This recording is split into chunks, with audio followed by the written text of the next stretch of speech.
Monster in ruins. For some reason, there are many places in my area that are said to be haunted spots. I had not paid much attention to them, thinking that they were probably influenced by the popular trend of a decade ago, where people made a fuss about haunted places even if they were not haunted. A few summers ago, right around this time of year, a freelancer friend of mine asked me if I wanted to go to a haunted place. Apparently, ghost stories are popular at my friend's part-time job, and during breaks, they are always discussing ghost stories. I told him that there were many haunted places in my hometown, and the two girls took to it, so they decided to go. The bad friend had a motorcycle but no car, so they called me, who had a car. The girls were 1 year younger than us, 20 years old and fresh out of college. I picked them up with my bad friend and we headed for their hometown. I was excited because it had been a long time since I had played with girls, but I also honestly regretted that I was going to a haunted place. After picking up the girls, my regrets were gone and my tour of local haunted places began. We went to a few places, but nothing happened, and it was surprisingly bright and not scary. We all agreed that it was a bit too subtle, and although there were other haunted places, all four of us were cool with the idea of going for a drive. We decided to go to a night view spot about an hour's drive away, leaving the gas money to my bad friend. After driving for a while, the girl asked to go to the restroom. We got off the highway and went to a convenience store. After using the restroom, we bought some drinks and a nightcap.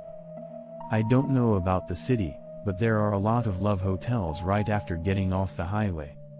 When my bad friend jokingly said, "Why don't we buy some drinks and go to a love hotel with the four of us?" the girls were surprisingly enthusiastic about the idea. With a bit of expectation, I searched for a love hotel that was probably nearby, but it seemed to be the type of interchange that did not exist. However, I had already bought alcohol, and I remembered that there should be a love hotel near the next two interchanges, so I headed down the road. We were in a late-night tension, and we were talking about whether we could get there without using any navigation system, so we proceeded along the highway in the dark countryside. There was a road parallel to the highway for a while, but it was cut off in the middle of the road, and we ended up on a strange mountain road. We continued on at random, but the road became deeper and deeper into the mountains, and I thought we would never make it to the love hotel at this rate, so I tried to set the navigation system. However, since everyone but me was already sober, the this Mamiko kind of groove continued. Gradually the road became narrower and turned into a gravel road. After a few dozen meters, we saw Jizo statues at both ends of the road. It looked quite weathered, but there were beautiful flowers offered to it. From there was barely enough room for one car, and the road was so winding that one wrong step and you could fall off. Eventually we came to a dead end and had to turn around. There was a left fork in the road, and I thought I could make a U-turn there, so I backtracked back there. Then one of the girls said, "Let's go this way, to the left." I felt like a drunk and a pain in the ass, but I couldn't ignore the girl's opinion. I went toward the fork. However, it seemed to be a private road, and after a little further, I saw what looked like a private house. I turned on my high beam and saw what appeared to be an abandoned house. It was like, did we find the real thing? I was secretly horrified. The outside of the house looked perfectly normal, like it was built a long time ago, but the adjoining barn looked like it was about 100 years old. There were no cars, no signs of life, and I was alone thinking that maybe it was abandoned after all. Then one of my drunken friends suggested we go inside. I thought to myself, what if there are people there? Maybe it was because I was scared, but I felt really bad.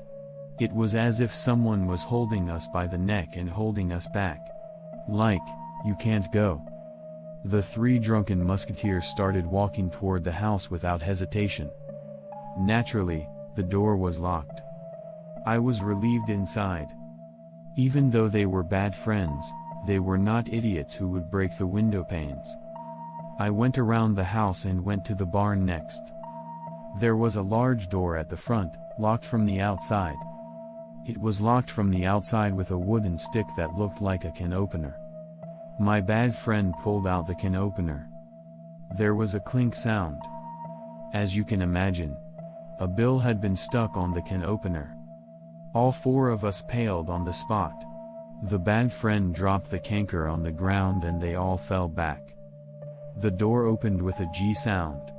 The moonlight shone eerily through the roof, which was weathered and worm-eaten in places. Our eyes were used to the darkness. It did not take us long to recognize what was inside the barn. A rope hung from a large beam in the barn, swinging like a pendulum from side to side. The big man looked at me and grinned. I heard an eerie breathing sound. All of us turned on our heels and ran to our cars without exchanging a word. Behind us, we heard a whomp sound. After confirming that everyone was on board, I started the engine as fast as I could and drove off on the road we had come from. I drove as fast as I could on the gravel road, but it was a winding road and I was slow. I asked my bad friend if he was coming up behind me. I asked him, and he turned around. The girls looked down and rattled and trembled. They didn't come. "It's okay," said my bad friend. Then suddenly a loud noise came from the left. I looked to my left and saw the big guy smashing the window with a grin on his face. We all let out a terrible scream and accelerated. No matter how much we accelerated, the big man kept following us. He continued to bang and pound on the window relentlessly. In the midst of the crazy situation, we finally reached the point of the Jizo. It was still narrow, but we could go faster than before. Just as I was about to step on the gas pedal, my bad friend shouted, "Stop." He shouted, "Stop." I panicked and braked hard. In front of me was a large herd of deer. I was so flustered that I didn't notice it at all. I looked to my left and wondered who it was. He looked to his right. I looked to my right. No sign of him.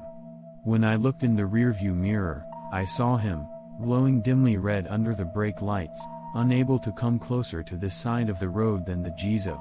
Perhaps it was some kind of boundary. The deer immediately ran away, and he was also prevented from coming to this side by the warding. We were relieved for the moment, but we didn't know what was still out there. I thought, let's hurry back and go back into the city. Then, what did he think? His bad friend got out of the car. I stood in front of that guy and put my hands together. "I'm sorry for tearing up your bill. Please go to Buddha. I'm sorry for disturbing you." That's what he said. We quickly got back in the car and headed for the city center. No one opened his mouth. It must have been about 30 minutes since we started driving. Finally, we saw an interchange. We got on the highway and headed for the nearest town. Suddenly, my bad friend broke the silence and began to speak. He said, "I felt sorry for that poor guy who was trapped in there all the time. But he's out now, so it's okay. Where do you want to go, Masaki?" I had goosebumps all over my body. Masaki is of course a pseudonym, but it's not my name, nor the name of my bad friend, nor the names of any of the girls. No one I know has that name, and no one in this car has that name to begin with. Then he starts talking by himself, but what he is saying is strange. "Masaki, you know, he was big and rambunctious, and Mr. Saijo hated him." Saijo-san is also a pseudonym, but I don't know who he is talking about. I don't know who he is talking about. I don't know anyone I know who is like that. You can't do it if Saijo-san doesn't like you, can you? That village over there. That's why my father killed me. But you know, he was a ruffian before he died, so he started to appear as a ghost. He was sealed up by the old man at the temple. Behind me, the girls were crying aloud. I couldn't hide the trembling in my hands. I didn't know what to do. "Let's take a break," I said in a shaky voice. We stopped at a service area and took the girls to a convenience store in the service area. My bad friend was outside the car smoking a cigarette. He was chatting with Masaki, who was invisible the whole time. I asked the girls if they knew anyone from the temple, but, well, of course, they didn't. It was around 2 a.m., and no matter who I tried to contact, they were probably not awake. Then I remembered a story about a classmate of my mother's who took over the temple. She had mentioned something like that when my great-grandmother had passed away the year before. I called my mother. I told my mother, who answered in a sleepy voice, the situation as it was. Then she said in a mysterious voice that she would try to contact the classmate. Anyway, we couldn't bring ourselves to go back to the car until she called us back. After waiting for about 10 minutes, my bad friend walks over to us, wondering. I'm sorry for the girls, but I left and picked up the phone to get a call from my mother. She said she was on her way. I had never felt my mother's strength as I did at that moment. I asked the girls to pretend I had a stomach ache and we made it through on the bench, all the while chatting with Masaki. We waited for 40 minutes. A car came to the service area. An old man wearing a cap came running from inside. When he took off his cap, he had a bald head. I finally thought he was from the temple. We were taken under a brightly lit street lamp in the service area, and the old man poured salt all over my friend, who had no idea what was going on, as much as he could. At that moment, my friend fell down as if he had lost all his strength. The old man said, "It's over." We were all aghast at how quickly the curtain came down. Nothing really happened after that. My bad friend said he couldn't remember anything from the middle of the night. He said he didn't know why the girls were avoiding him. However, the numerous large handprints on the left side of the car never came off, no matter how much I washed it and no matter how much I polished it. I was poor, so I drove it for a while.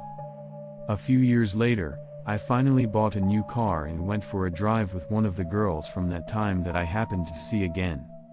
I don't know if my bad friend had anything to do with that time, but she had a few motorcycle accidents on mountain roads and got off her bike. It is often said that if you feel sorry for a dead animal on the road, it will follow you. I think my bad friend apologized to the animal there, so it must have been following him beyond the Jizo's boundary. Anyway, if you see something, don't talk to it unnecessarily or have any strange feelings for it. After that, I decided never to drive on mountain roads at night again. This concludes this story. Thank you for listening to the end.